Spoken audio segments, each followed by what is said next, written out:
রুচির দুর্ভিক্ষ চলছে এমন মন্তব্য এখন সামাজিক যোগাযোগ মাধ্যমে সবচেয়ে বেশি আলোচনায়। আর সেই আলোচনার কেন্দ্রে উঠে এসেছেন নিজেকে ফ্যাশন কোরিওগ্রাফার দাবি করা অ্যাডলফ খান। তার অদ্ভুত সাজসজ্জা, ব্যতিক্রমী নাচের স্টাইল আর মঞ্চ পরিবেশনা সব নিয়ে চলছে তুমুল আলোচনা সমালোচনা। সম্প্রতি mister and Mrs plus beauty season 3 অনুষ্ঠানে অংশ নেন অ্যাডলফ খান। স্টার মাল্টিমিডিয়া আয়োজিত এই অনুষ্ঠানে বিচারকের আসনে ছিলেন অভিনেতা মোশাররফ করিম, শামীম জামান, জয় চৌধুরী ও চিত্রনায়িকা আঁচল আখি। মঞ্চে পারফরম্যান্সের পর অ্যাডলফ খানকে দেওয়া হয় বেস্ট ফ্যাশন কোরিওগ্রাফার পুরস্কার। তবে পুরস্কার পাওয়ার পরও আলোচনা শেষ হয়নি, বরং নতুন করে শুরু হয় হাস্যরস।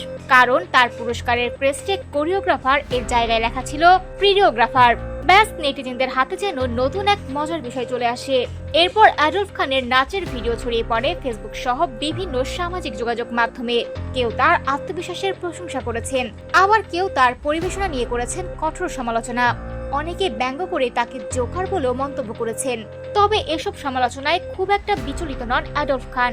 নিজের ফেসবুকে তিনি লিখেছেন, তার নাচের ভিডিও নাকি আর্জেন্টিনার ম্যাচের জনপ্রিয়তাকেও ছাড়িয়ে গেছে। তবে ভাইরাল হওয়ার এই আনন্দের মধ্যেও তিনি জানিয়েছেন, দর্শকের পছন্দ অপছন্দকে গুরুত্ব দিয়ে ভবিষ্যতে আরো ভেবেচিন্তে কাজ করবেন।